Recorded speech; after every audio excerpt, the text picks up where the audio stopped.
Merci de nous suivre de partout. Tozane Sengo et Akoeba et Teboza, toujours fidèles, et nous sommes là pour servir Bino na émission pour na écolo. Na émission Eleki Tolobaki Yango que le Congo a traversé moment moko Yamakasi. Mais le problème avec la République démocratique du Congo, ses intellectuels, l'universitaire congolais, Azawapi pour apporter justement la solution.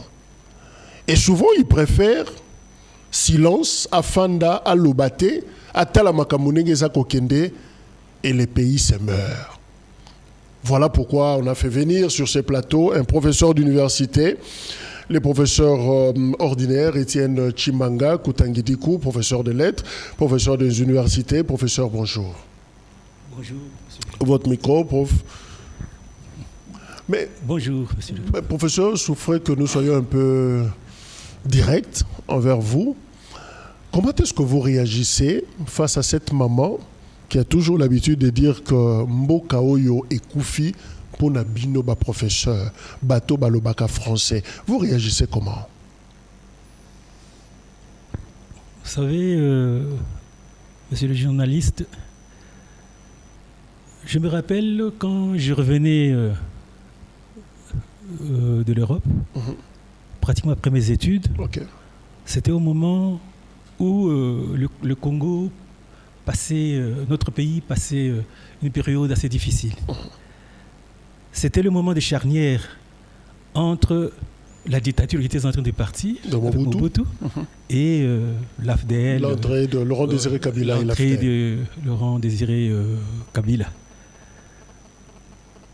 Et un jour, j'ai pris un taxi. Je me rendais, je ne me rappelle plus où. Mais il y avait d'autres clients avec moi qui étaient dans le taxi. Mais ces gens-là parlaient. Ils parlaient beaucoup. Ils étaient même enflammés. Ils parlaient des professeurs d'université. Ils disaient, comme Laurent venait d'arriver, ils se sont dit qu'il ne va pas refaire la même erreur en reprenant autour de lui des professeurs, parce que ce sont eux qui ont tué ce pays. Voilà. Il disait, il était la ferme pour dire que ce sont les professeurs qui ont tué ce pays. Parce que ces gens-là n'étaient pas là à côté de Mobutu, etc., le pays marcherait quand même, parce que ce pays a marché depuis longtemps, il n'y avait pas de professeurs. C'est ça la perception, justement, de l'opinion. Oui, mais justement, la perception de l'opinion. Alors, je me sentais interpellé. Je me suis dit, mais comment? Parce que vous l'êtes. Oui, je me sentais interpellé. Je me suis dit, les professeurs, pourquoi on parle toujours des professeurs ici? Est-ce que, réellement, est-ce que ces pays ne marchent pas, si ça ne va pas très bien? Et ce sont les professeurs qui sont pratiquement la cause. Je me posais ces questions-là.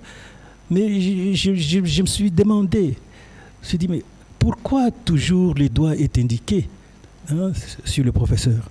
Donc il y a quelque chose, parce qu'il n'y a pas de fumée sans feu. Exactement. Donc il y a quelque chose qui est réel, pratiquement. Mais cette thèse populaire est quand même soutenable. Que le professeur a une certaine mesure détruit ces pays. Monsieur le professeur. Oui, mais ça c'est bon, c'est le commun des mortels qui parle comme ça. Mais si on analyse, si on va en profondeur, si avec la raison méthodique que nous pouvons employer pour décortiquer un peu la situation qui se passe dans le pays, on se dira, moi j'ai toujours trouvé que le professeur est pris comme un bouc émissaire. Donc c'est le bouc émissaire parce que si ça ne va pas, non, mais c'est lui qui est à la base. C'est ce que tout le monde dit. Mais réellement, est-ce que c'est ça? Réellement. Qui utilise ce bouc émissaire? Oui, ce bouc émissaire est utilisé par l'instance habilitée à diriger pratiquement le pays. Parce que n'oublions pas qu'on peut dire que les professeurs, ce sont eux qui sont à la base de tout. Mais n'oublions pas que la machine de l'État est conduite par des personnes, par des gens. Et ces gens-là, ce ne sont pas des tableaux vierges. Mais ce sont des gens, je crois bien, qui ont des programmes, qui ont pensé, qui se sont dit, qui ont vu l'État pratiquement ici du pays, la situation du pays, etc. Et qui ont des propositions à fournir pour que on puisse quitter cet état des choses qui n'est pas appréciable, hein, pour ici un renouvellement, une restauration pratiquement ici de l'État. Ils ont des recettes magiques, hein, ces professeurs, ces universitaires de manière générale. Ouais. Ont-ils des recettes magiques pour sauver les Congos? Ils ne sont pas. Donc, je dis que les universitaires ne sont pas bêtes. Et aussi, je dis que les universitaires ici, disons, ce ne sont pas de bouches qui ne savent pas parler, ou des gens qui ne savent pas réfléchir. Mais non, ils réfléchissent. Solution magique, ils ont tout un tas de propositions à faire au pays. Okay. Parce qu'ils en ont. Ils ont étudié, ils ont le savoir, ils ont la connaissance. Et cette connaissance-là, il suffit tout simplement qu'on puisse le rendre opérationnel. Mais vous savez, j'ai voulu vous dire une chose. Mais vous étiez là, professeur, depuis 60. Nous avons toujours eu des universitaires, des professeurs d'université. Mais voilà. Et vous avez toujours toutes ces propositions. Mais pourquoi ça ne marche pas? Je vais vous dire une chose, ce qui m'avait frappé. Vous savez, quand... en 14, je crois bien, en 1914, avec la révolution russe, avec la révolution bolchevique, okay, avec Lénine, quand ils sont arrivés au pouvoir, bien sûr qu'ils voulaient instaurer la dictature du prolétariat. Hein, ils voulaient renverser les choses, parce qu'ils se disaient aussi qu'effectivement, la bourgeoisie a été entretenue par les intellectuels, par le savant. Mais nous avons trouvé que l'État ne faisait que... c'était la recrudescence de l'État, hein, donc du pays, etc. Mais eux sont arrivés et avec un programme. Qu'est-ce qu'ils se sont dit? On ne va pas renverser, parce que c'était ça, renverser la bourgeoisie, hein, par la classe. La petite classe, la classe prolétarienne. Donc c'est maintenant, ce sont les prolétaires qui vont pouvoir diriger, remplacer la bourgeoisie, etc. Et c'était très, très dur. Bien sûr que Lénine était là et il avait réfléchi. Voilà, j'ai trouvé que cet homme-là était vraiment très sage. Qu'est-ce qu'il avait dit? Nous ne pouvons pas punir ou condamner les intellectuels. Il faut par contre entretenir l'intellectuel. Donnez-lui tout ce qu'il faut. Et l'intellectuel vous produira un travail impeccable. Donnez-lui tout ce qu'il faut. Donc, n'allez pas dans un sens d'une révolution qui subjugue, parce que là, nous allons tout perdre. Et ils se sont mis à ça, et ils ont donné à l'intellectuel, ils ont donné à l'académicien tout ce qu'il fallait. Qu'est-ce qu'il te faut pour que tu me fasses un très bon travail? Mais il faut l'entretenir. Il faut l'entretenir, c'est ça. Et ils ont entretenu. Bien sûr que... C'est quand même une belle accusation, professeur. Il faut l'entretenir. Bon, mais voilà que l'académicien, l'intellectuel, parce qu'il avait tout, il n'avait plus de raison à dire pourquoi il ne produisait pas. Okay. Hein? Non, il avait tout et il a commencé à travailler. Toi, tu es chimiste, mais voilà, produis-nous, fais de la recherche, produis-nous ce que nous voulons, etc. Et ils ont travaillé. Et la Russie, devenue URSS après, est devenue une très grande puissance. Mais pourquoi? Parce que l'académicien était entretenu. Parce qu'on a entretenu l'universitaire, on a entretenu l'intellectuel. On a entretenu l'intellectuel. Mais là, professeur, vous voulez nous faire croire que le salut, parlons de la RDC, quittons la Russie, est-ce que le salut du Congo peut passer par l'université, par la colline, par vous? Je ne dirais pas non, mais je ne dirais pas oui non plus, parce que le salut ici devient pratiquement une réalité. C'est quand toutes les forces du pays se mettent ensemble en synergie, et chacun dans son domaine, chacun dans le savoir qu'il a, produira quelque chose. Parce qu'il n'y a pas des analphabètes, il n'y a pas des gens qui ne sont pas intelligents. Tout le monde a une parcelle d'intelligence qui est nécessaire pour qu'on puisse l'associer à d'autres intelligences pour essayer de résoudre les problèmes qui se posent dans le pays. Hein? Donc, c'est pour ça que je dis que l'université n'est pas nécessairement... Donc, ce n'est pas la seule institution ou le seul établissement qui a le savoir et par qui la solution au problème qui se pose dans notre pays puisse avoir puisse ici être résolue. Non, il faut cette synergie-là. Il faut tout le monde. L'université, lui, réfléchit à partir de ses analyses, à partir de ses critiques, parce que lui, il est appelé de voir la situation de manière macroscopique. Il voit, il constate et il suggère, il propose, parce qu'il a tout un bagage qui lui permet ici de faire, de proposer des choses tout à fait rationnelles qui peuvent aboutir à endiguer, qui peuvent aboutir ici à donner des solutions aux problèmes qui se posent dans notre pays. Il est nécessaire, parce qu'on ne peut pas se passer de l'universitaire. Mais ce n'est pas le seul universitaire qui va pouvoir faire sortir le pays du marasme dans lequel il patauge. Mais vous avez une maîtrise en études du développement. Mais est-ce qu'on peut... Je reste sur cette question. Est-ce qu'on peut dire que le pays, le progrès ou le développement de notre société dépend de la quantité de professeurs, des thèses? Parce qu'on en produit pratiquement chaque année.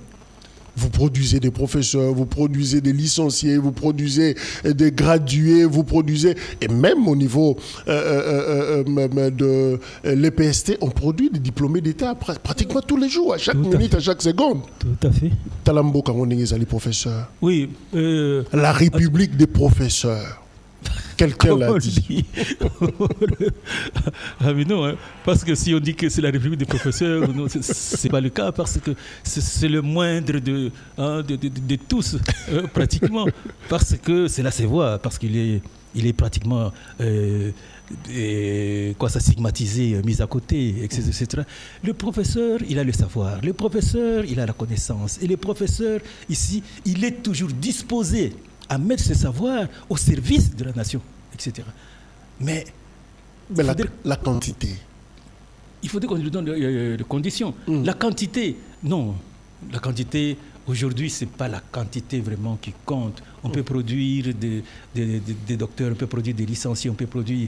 Ce n'est pas la quantité qui compte. Mais ce qui est très important ici, c'est de voir la qualité. Mais cette qualité, déjà, elle est compromise déjà à partir des bancs de l'université, la qualité, et elle est déjà compromise. Mais compromise comment? Parce que tous les paramètres nécessaires ne sont pas réunis pour qu'on produise réellement un universitaire. Vous savez, monsieur le journaliste, vous savez que ce qui est nécessaire et que on puisse, c'est ça notre souhait, et c'est ça aussi notre devoir, c'est de former des gens qui réellement viennent travailler pour ces pays. Les gens qui aimeraient leur pays, et ces gens qui pouvaient se mortifier pour le pays, et ces gens qui se consacreraient réellement pour ici le développement du pays. La quantité n'est rien. La quantité est aussi nécessaire, mais elle n'est pas indispensable. Non. Mais si vous permettez, je vous prends ici une réflexion sur la prolifération des écoles doctorales et des thèses sans thèse en République démocratique du Congo, une menace contre la souveraineté scientifique, la suppression des écoles doctorales périphériques s'impose. La restriction en nombre de thèses par an et par promoteur doit être de mise. Les thèses ne devraient être dirigées que par des spécialistes invétérés des sujets. La complaisance, souvent en faveur de politiciens, cadres d'entreprises et administrations, désacralise la science. À cette allure, la RDC sera sous peu le premier pays producteur de professeurs, ignare de la quantité, ne sort toujours pas la qualité, signé professeur Godé Mpoy, député national. Votre réaction, prof? C'est d'après son constat, il a fait son constat, il a trouvé que c'est ça. Moi, ici, je ne peux pas aller à l'encontre de ce qu'il a dit. Parce que c'est réel, c'est pitoyable ces derniers temps. le niveau de l'université pratiquement a baissé. Tout simplement parce qu'on ne tient plus compte, on ne respecte plus la réglementation telle que ici légiférée par le gouvernement. Aujourd'hui, même nous, ça fait mal. Hein, ça nous fait mal quand on voit on a des gens d'abord qui ne maîtrisent pas les matières qu'ils dispensent. Il y a des gens qui sont là par des moyens détournés. Ils sont nommés de professeurs. Il n'y a plus de respect. Vraiment, il n'y a plus de respect des règles. Mais ça fait mal. Vous voyez quelqu'un qui vient d'ailleurs, avec un doctorat aujourd'hui, mais on va ramasser des papiers n'importe où et venir avec. Mais ces gens-là qui ne remplissent même pas les conditions telles qu'exigées par l'État, par le gouvernement, pour devenir professeurs, et qui se retrouvent, ils sont là, ils sont nommés professeurs, etc. Ils sont là, ils font n'importe quoi. Mais il nous faut un peu de la rigueur au niveau de l'université. Mais là, ça prouve qu'il y a un problème dans le système. Mais quel diagnostic, professeur? Quel état des lieux? Sommairement, on n'aura pas en quelques minutes faire l'état des lieux de l'enseignement supérieur, mais en peu de mots, c'est quoi la santé de l'ESU en RDC? La santé... c'est quand même votre secteur. Hein? Oui, c'est notre secteur, la santé de l'ESU. Elle est vaille que vaille. Moi, je ne dirais pas qu'elle est très bonne, ou je ne dirais pas que l'université est malade. Mais l'université ne repose pas sur des bonnes bases. L'université ne repose tant base que ce soit intellectuelle, c'est-à-dire académique, base aussi éthique, base. Il y a beaucoup de choses, il y a beaucoup de manques à l'université. C'est pourquoi il faudrait restructurer. On en parlera. On parlera de solutions. Oui. Mais vous avez écrit, vous avez publié un ouvrage en disant même l'enseignement supérieur, c'est meurt en RDC. C'est quand même fort, non? Oui, mais l'enseignement supérieur, actuellement, il faudrait qu'on retouche un peu les systèmes de l'ESU. Ça, il faudrait qu'on le fasse. Mais quand on s'aventure à aller dans ce sens-là, mais qu'est-ce qu'on fait? On ne voit que des secteurs qui ne sont pas des secteurs vitaux pour l'enseignement supérieur. Mais ce sont ces secteurs-là qui prennent la première place. Aujourd'hui, qu'est-ce qu'on voit dans la restructuration? On voit l'enseignement, quels sont les enseignements que l'on peut donner, etc. Mais il y a ces secteurs vraiment vitaux de l'ESU. C'est la restructuration pratiquement ici administrative, etc. Si il n'y a pas une administration efficace pour l'université, je vous dis que tous les cours que l'on peut donner, les savoirs que l'on peut donner, n'aboutiront à rien. Mais vous faites allusion à quoi quand vous parlez de l'organisation, de l'administration même de l'ESU? Vous faites allusion à quoi exactement? Mais tout simplement parce qu'on trouve qu'il y a des failles dans l'administration. Les règles, donc c'est-à-dire les moindres des règles ne sont pas respectées. On voit l'engagement, on engage n'importe qui. On voit ici la logistique. Il n'y a rien qui suit. On voit le superpeuplement des étudiants, etc. Il n'y a rien qui s'engage. Mais cela, c'est l'administration qui peut. S'il y a une forte administration, c'est là où on peut corriger beaucoup de choses. Mais si on a une administration responsable à l'université, je vous dis que tout ira pour le mieux. Parce que dans les années passées, vous avez l'Ovanium qui a existé et qui existe. Vous avez l'UOC à l'époque. Tous ces établissements-là, c'était des établissements organisés. Mais c'est tout simplement parce que les législateurs, donc c'est-à-dire ici les autorités académiques, même les autorités scolaires, ils avaient pensé, ils avaient restructuré, ils avaient créé des postes, ils ont mis sur pied une configuration qui pouvait faire en sorte que l'université puisse marcher. Mais aujourd'hui, ces règles-là ne sont plus pratiquement respectées. Nous, on y va de n'importe quel... Le problème, c'est en interne? C'est au niveau de l'enseignement, de vous-même, professeur, ou c'est au niveau de la volonté politique? Non, il y a la volonté politique qui joue un très grand rôle là-dedans. Parce que la politique chapeaute tout. Ici, pratiquement notre système pratiquement ici de gestion, je ne pourrais pas parler de régime, c'est la politique qui domine, hein. C'est la politique qui est au centre de tout, etc. Hein, chez les socialistes, les marxistes, ici c'est l'économie qui est pratiquement le poumon. Mais ici c'est la politique. On ne peut rien faire sans qu'on se réfère à la politique. Parce que c'est la politique qui va vous donner l'autorisation de pouvoir faire quelque chose, de pouvoir opérer des changements, de pouvoir... Mais pourtant, ce sont des choses qui pouvaient aller naturellement. Aujourd'hui, pour, par exemple, avoir un petit papier, à l'université, etc. Non, il faudrait recourir ici aux instances supérieures, aux instances politiques, hein, des choses pratiquement ridicules. Non.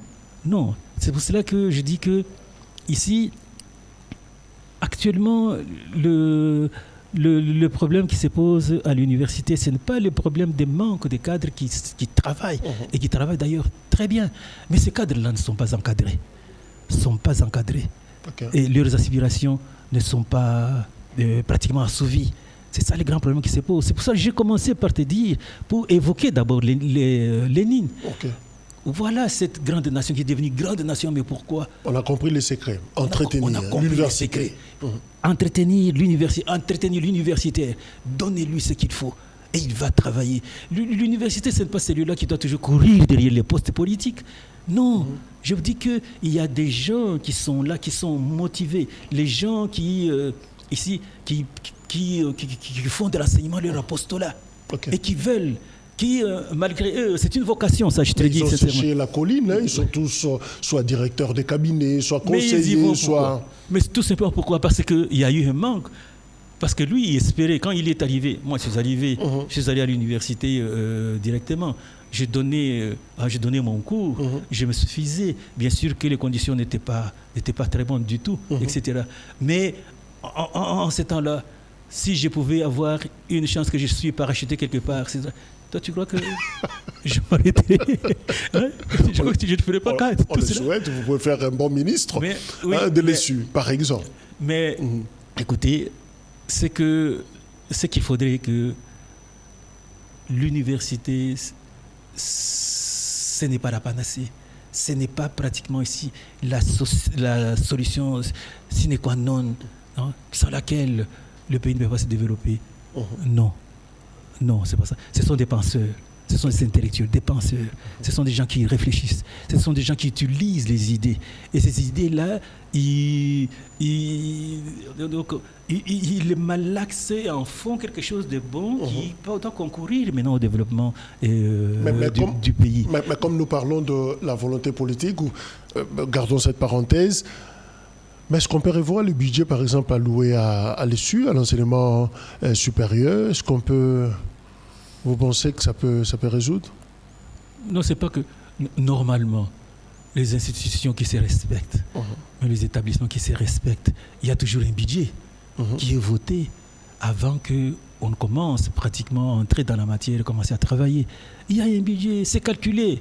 Alors, ce budget-là, il est pratiquement ici fixé en fonction ici des besoins qui se présentent dans des universités, etc. Mais imaginez, moi je n'en sais absolument rien, je ne suis pas autorité académique ces derniers temps. Quand j'étais encore autorité académique, il y a de cela maintenant une vingtaine d'années,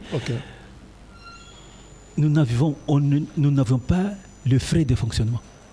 Le frais de fonctionnement, on ne les avait pas. Ah bon? On ne les avait pas, on ne donnait pas les frais de fonctionnement. Mais on s'est débrouillé pour faire marcher pratiquement la machine. Et on s'est débrouillé, on faisait tout ce qu'on pouvait faire. Mais tant mieux.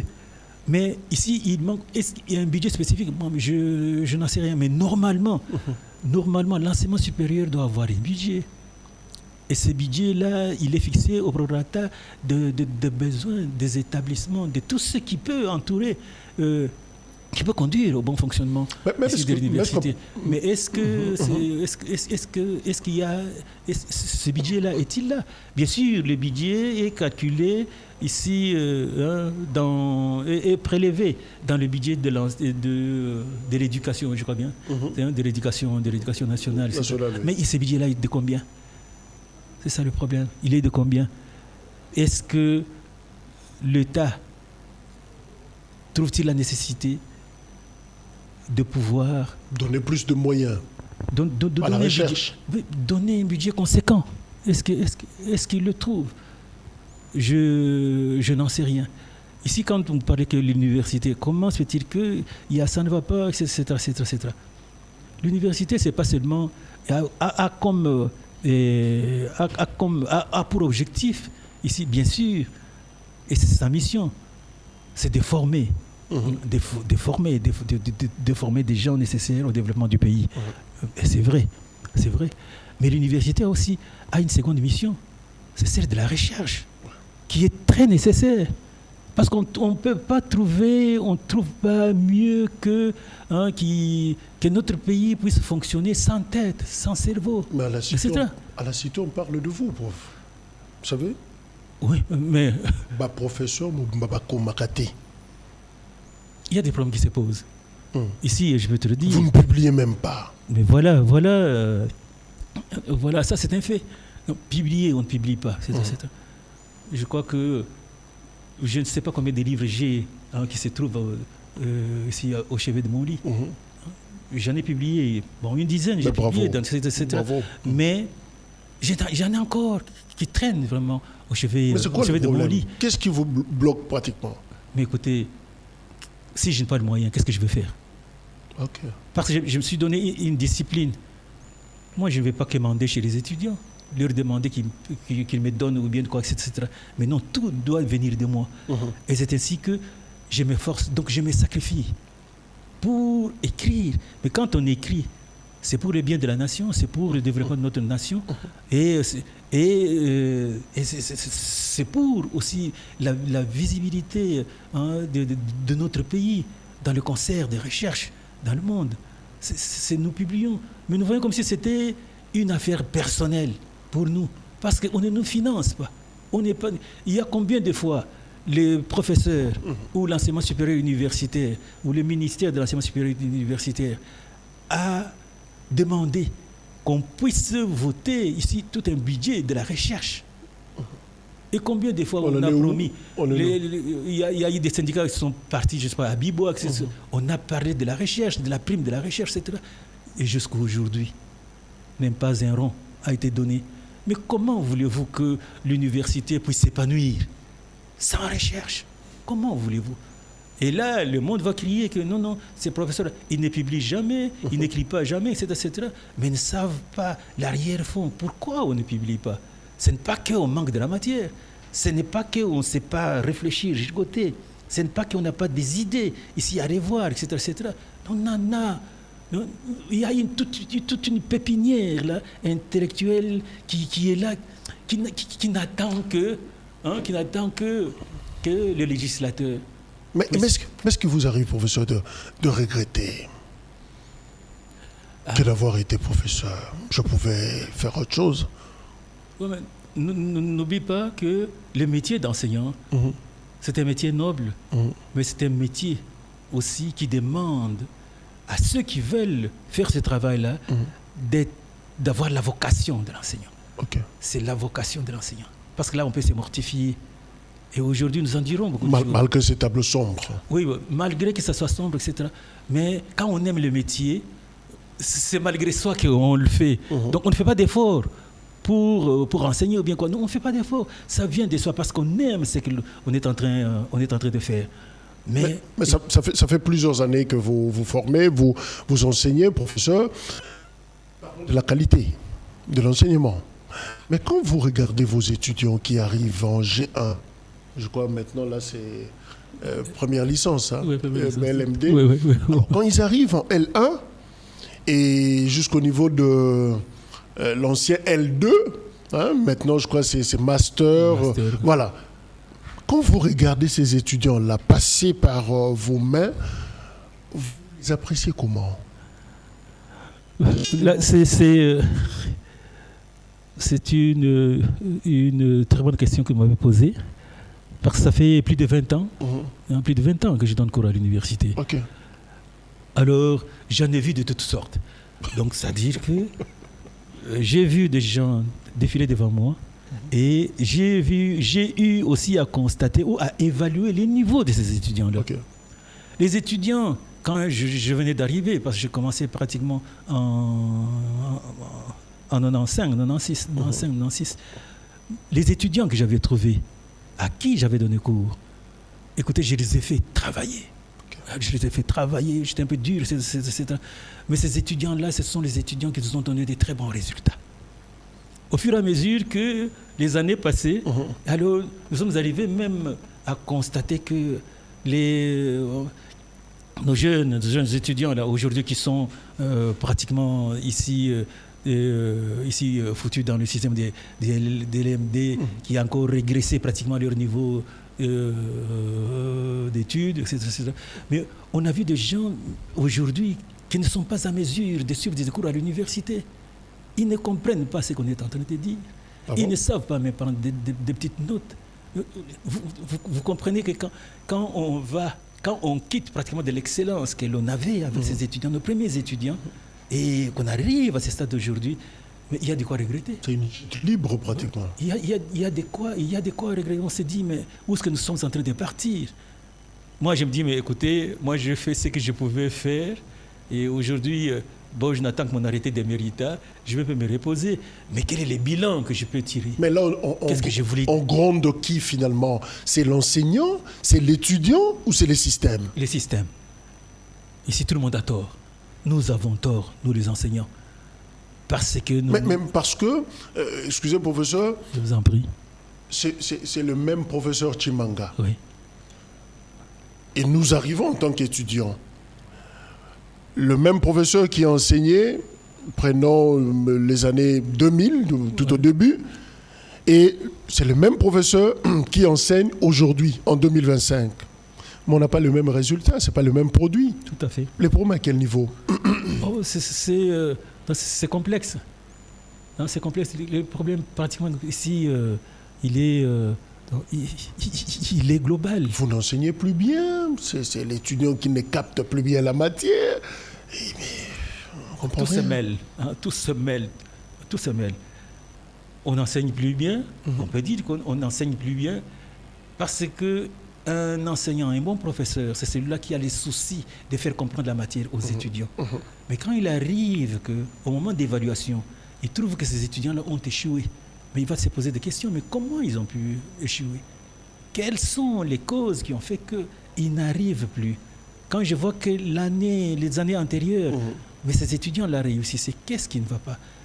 Alors maintenant, ça c'est un problème qui est partagé entre l'enseignant et l'étudiant lui-même. Bien sûr qu'il y a toute cette situation globale qui entoure le tout. Vous avez les problèmes économiques, vous avez les problèmes politiques, vous avez tout cela concourt pratiquement ici à l'épanouissement de l'enseignement, de l'éducation. Tout cela concourt.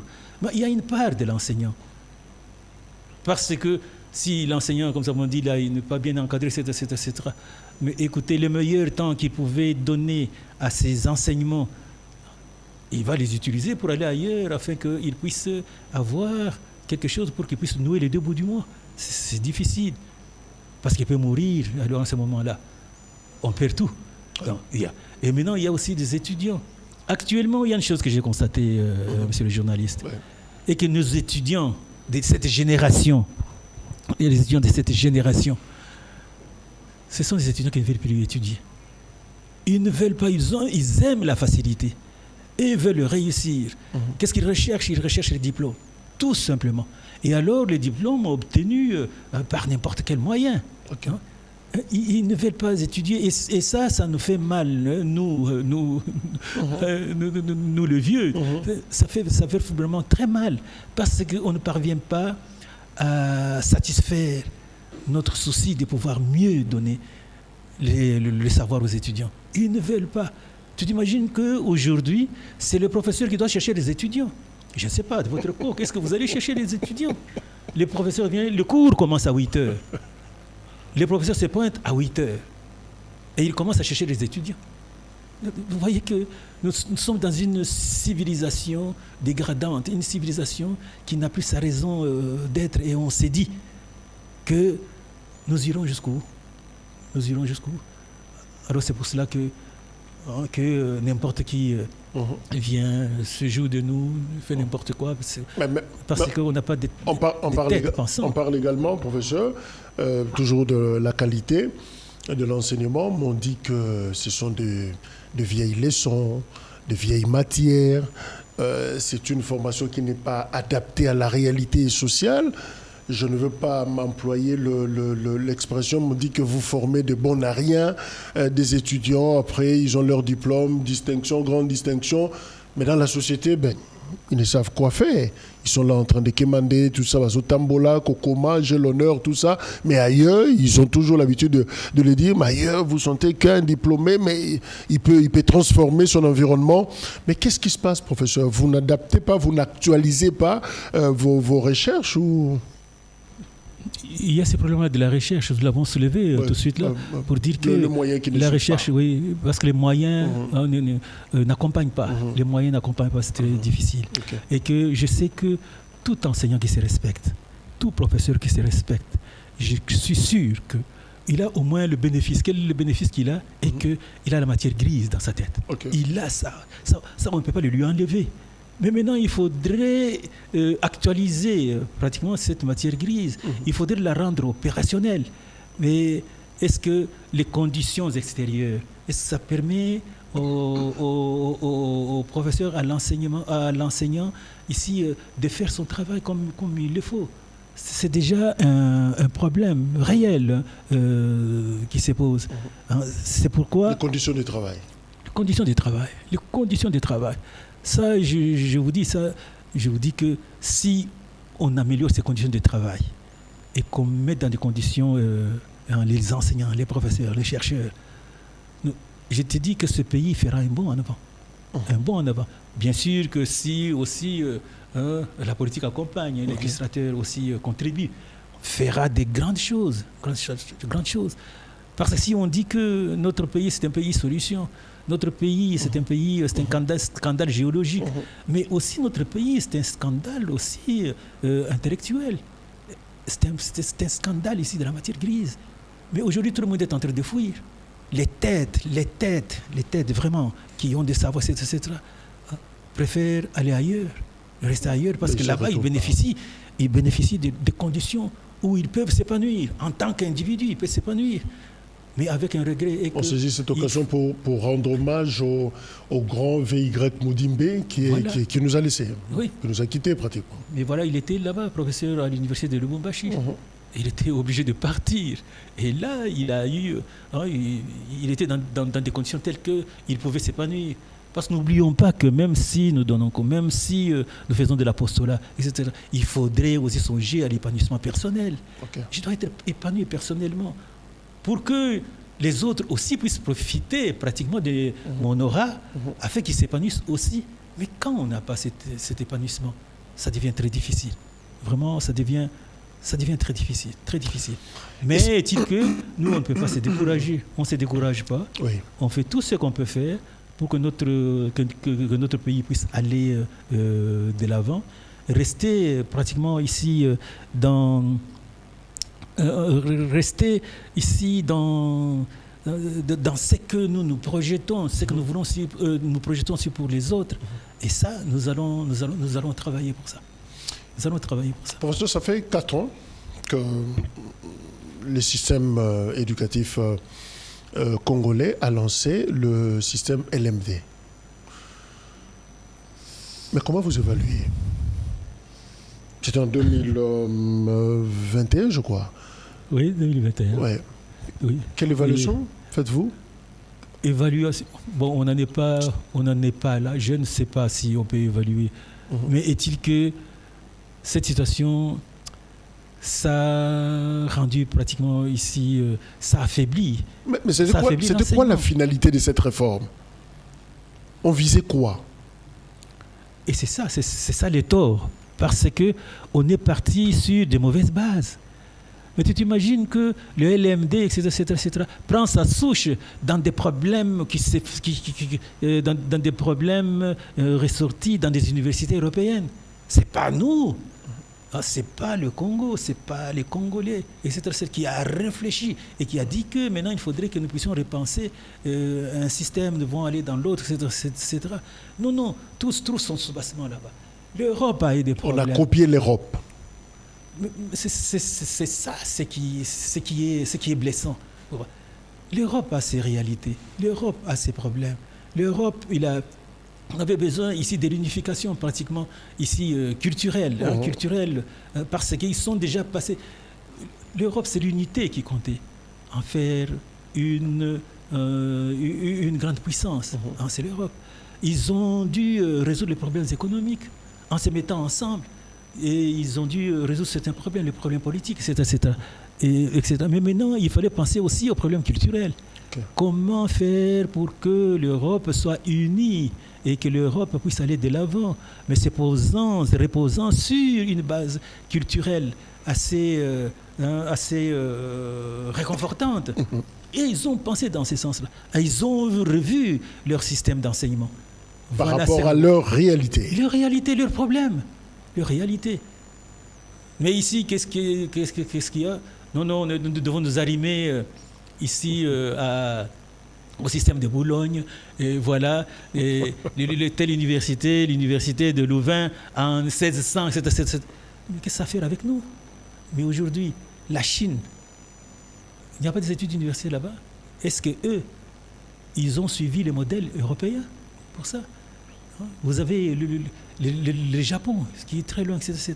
Est-ce que ici, ils ont suivi les modèles européens ? Non, chaque pays, chaque peuple, chaque continent a ses problèmes qui lui sont. Cela n'empêche pas. Cela ne veut pas dire qu'on doit se récroqueviller là. Ici, c'est camouflé dans des secteurs comme ça qui ne peuvent pas jeter un coup d'œil, ce qui se fait aussi ailleurs. Mais non, mais prendre toute une pensée. Prendre ici préconiser des solutions, mais qui ont des soubassements ailleurs. Ah là, ça ne va pas. Je vous dis qu'aujourd'hui... le LMD, un fiasco. Non, c'est un fiasco. Ça, je le dis crûment. C'est un fiasco. Ça a été tenté ici en Algérie, au Maroc aussi. Ça a été tenté. Et ils ont trouvé que, en tout cas, ça n'allait pas. Le gouvernement, qu'est-ce que le gouvernement a fait ? Mais il est revenu en arrière. Il a carrément enlevé ces systèmes-là. Le Maroc, l'Algérie, d'autres pays. Parce qu'ils ont trouvé que ça ne marchait pas avec leurs aspirations, etc. Et ça régressait pratiquement ici l'avancement du pays, la projection du pays dans les développements. Mais ici, aujourd'hui, ça je te le dis, ça c'est ce que nous vivons. Je vous dis qu'aujourd'hui, faites un micro-trottoir, allez à l'université de Kinshasa, interrogez ces jeunes gens-là qui suivent ces cours-là. Et ils vous diront s'ils sont contents des enseignements ou du savoir qu'on est en train de leur dispenser. Est-ce que ce n'est pas un conflit de génération, professeur, entre les vieux loups, comme les professeurs ordinaires Chimanga, mais aussi les jeunes professeurs qui viennent, ces nouvelles thèses qui arrivent, ils se disent, mais vieux, ils sont conservateurs, ils veulent garder l'ancien système, ils ne savent pas se convertir, se recycler, voilà. C'est la nouveauté qui vous effraie peut-être. Non, ce n'est pas la nouveauté qui nous effraie. Non, ce qui nous effraie est que les conditions ne sont pas réunies pour qu'on puisse faire ce qu'on est en train de faire maintenant. Les conditions ne sont pas réunies. Mais aujourd'hui, on vient avec les LMD. Le LMD, c'est très bien. Disons, c'est très bien parce que tout le système qu'on a eu, les programmes qu'on a eu depuis tout ce temps-là, ce sont des programmes qui viennent de l'Occident. Ce sont les programmes belges, etc., français, etc. Et on a toujours marché, on a toujours fonctionné. Pas de problème. Ici, le problème qui est là est qu'on est pratiquement dans l'impossibilité de pouvoir rendre opérationnel ces systèmes-là. Ça demande déjà beaucoup. L'infrastructure ne suit pas. L'organisation même des enseignements, ça ne suit pas, etc. Et aussi, ici, le système est tel que, on doit se fonder sur les cours que l'on donne, ils doivent reposer sur la compétence, mais aussi le travail, parce qu'on a voulu de l'LMD faire un système qui ne puisse pas ici créer une grande faille entre la société, le marché et les étudiants. Okay. Parce que c'est comme quelqu'un qui disait que, j'ai suivi quelqu'un là qui disait que aujourd'hui tu apprends de la philosophie. Mais où est-ce qu'on engage les philosophes? Où est-ce qu'on trouve le travail de philosophe? Mais voilà des torts comme ça. Donc on a dit, non, la compétence. Donc dans chaque cours, on doit avoir la compétence. Bien sûr, la matière, on va pouvoir donner. Mais aussi, chaque cours, on doit pouvoir déboucher sur le travail.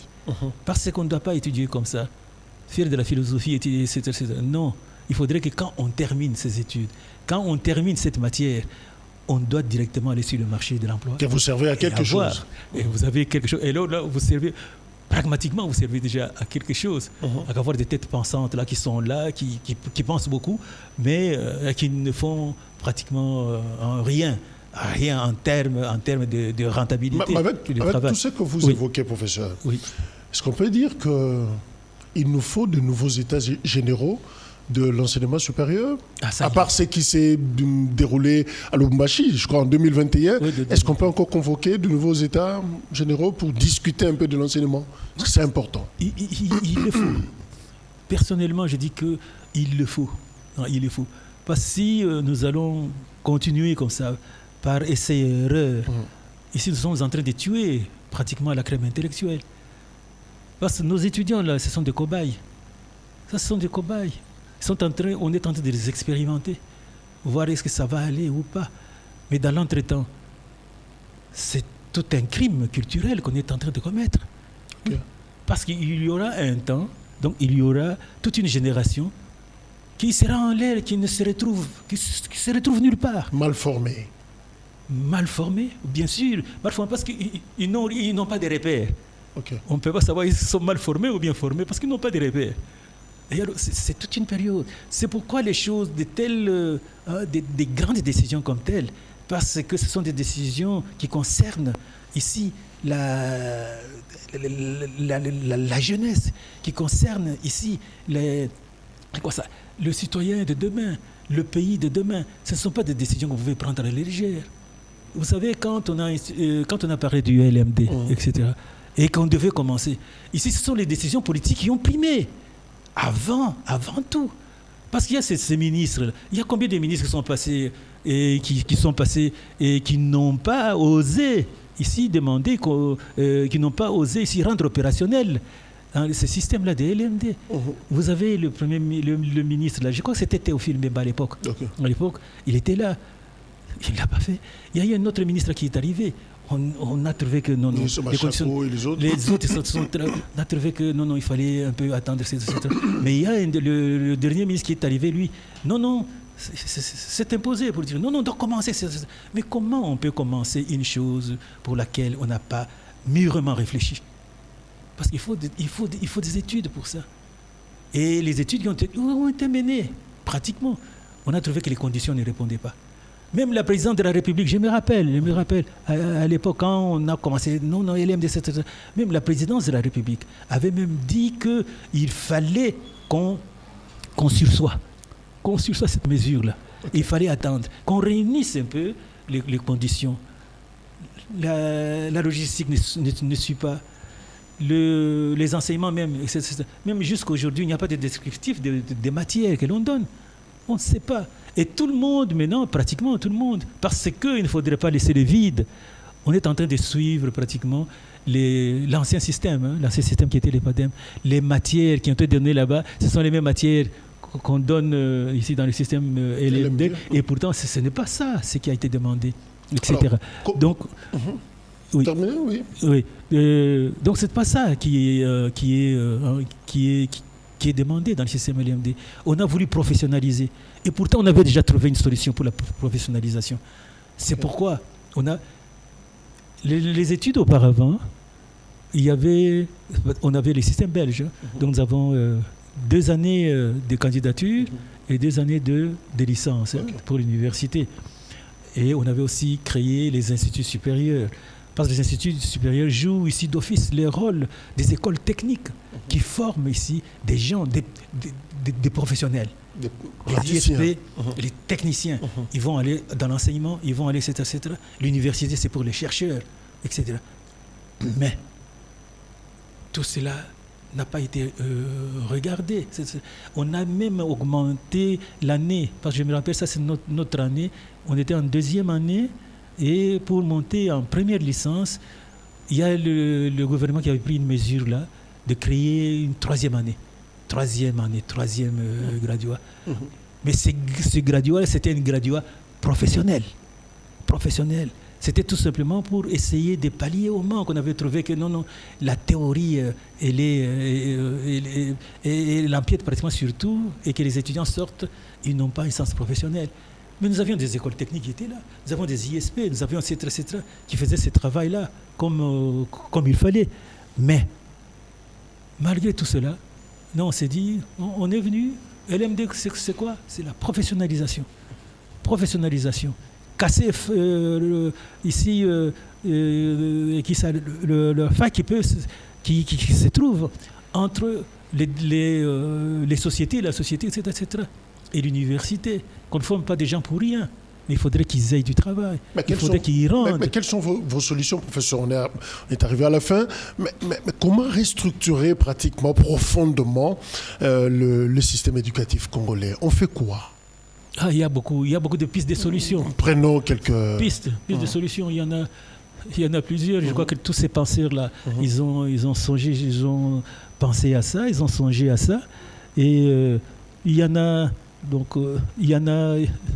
beaucoup, pratiquement dans la structuration de l'université. Structuration de l'université. Vous savez que à l'époque, avec les réformes, en 71, je crois bien, 71, non, si je ne me trompe pas, c'est l'époque où on a créé l'UNASA. On avait créé l'Université nationale du Zaïre. Où on a dû créer pratiquement un conglomérat là, des établissements à qui on a assigné des missions qui étaient là. Donc, il y avait l'UNASA. À un certain moment, on a trouvé que ça ne marchait pas, d'après les penseurs, les chercheurs. On a trouvé que non, ça n'allait pas. Il fallait qu'on revienne pratiquement dans ces systèmes, que les universités redeviennent autonomes, les établissements, etc. Bon, on a dit qu'on fasse ça. On est revenu, mais c'est très bien. Ce qu'ils ont pris comme décision, c'était très bien. Mais ils ont oublié une chose qui était essentielle. C'était celui de revoir maintenant les textes qui régissaient l'UNASA. Parce qu'ils ont pris ces textes qui régissaient l'UNASA, et ces textes, on les a gardés, et ce sont les mêmes textes qui régissent maintenant les établissements d'enseignement. Et pourtant, ce n'est pas la même réalité, ce n'est pas la même restructuration. Non, on a gardé ces textes-là. Mais alors là, ça crée des problèmes très sérieux. Très sérieux. Il faut refaire l'organisation. Il faudrait qu'on revoie tous ces systèmes-là. Ok. Qu'on revoie la structuration. Nous sommes arrivés à la fin. Oula. Et très souvent, quand le professeur arrive à la fin, il y a toujours un TP, prof. Je ne peux pas oser. Hein. Mais je rappelle que vous êtes docteur en communication parlée. Oui. Mais essayons ces travail pratique. Il y a l'ancien président, Joseph Kabila, qui a parlé. Mais en tant qu'expert, vous, comment appréciez-vous ces discours? Écoutez, là, nous rentrons déjà pratiquement dans le domaine, pratiquement ici, c'est politique. Et là, comment... Un domaine que vous détestez. Oui, c'est que je voudrais tout simplement dire que, non, il a parlé, il a dit tout ce qu'il pouvait dire. Et il a dit sa vérité à lui. Bon, une vérité qui est restreinte, justement, qui se limite à lui-même. Et il a donné des arguments, et ce qui lui donne raison, parce qu'il voulait avoir raison, etc. Bon, il a parlé, maintenant c'est aux analystes que vous êtes, aux journalistes que vous êtes, de pouvoir réfléchir là-dessus, et pouvoir maintenant ressortir la vérité, une vérité universelle, une vérité globale. Donc il se fonde dessus des vérités universelles. Parce que quand quelqu'un parle, il parle en sa faveur. Quand quelqu'un parle, il dit des choses que qui le contente lui-même. Parce qu'en parlant, il croit que c'est lui il détient le monopole de la vérité. Et pourtant, il peut être en dehors de la vérité. Mais qu'est-ce qui peut nous ramener à la vérité? C'est quand nous rentrons dans la société. Nous voyons comment la société est organisée. Nous voyons comment la société vit. Et en ces moments-là, on peut maintenant donner son point de vue et dire est-ce qu'il a raison ou pas. Le fait est là. Ce que nous avons constaté, il a parlé. N'étant pas analystes politiques, ne sont pas rentrés dedans pour essayer de décortiquer tout ce qu'il a dû dire. Mais ce que nous souhaitons, ce que nous voulons, et que tous les discours que tous nos politiciens là tiennent, que ce soit des discours qui amènent pratiquement à la vérité, à la juste cause, et qui amènent la paix dans le pays. C'est tout ce que le monde demande. On ne demande rien. On ne demande rien, on demande que la paix. La paix. Mais si on a tort, il faut reconnaître son tort et demander pardon. C'est ce qui est très nécessaire. Parce que si on ne demande pas pardon, on a tort, mais on ne demande pas pardon, et alors on s'engouffre ici dans, je dirais, dans ce qui n'est pas, dans ce qui est mauvais, dans le mensonge, etc. Et alors là, ce n'est pas gai. Même Dieu n'est pas content. Merci. Ça n'est toujours pas facile d'être en face de son maître et puis poser des questions à son professeur. Mais voilà, je suis très reconnaissant. Le professeur Chimanga m'a formé. Professeur, merci pour la formation. Merci d'être venu également répondre à nos questions. Merci à vous pour votre fidélité. Voilà, pour na école ya mokonalelo et sukiwana bokolanda yango ezana YouTube, ezana ba chaîne nyonso partenaire au bako diffuser émission oyo. Merci tokutani na numéro oezali koya. Au revoir.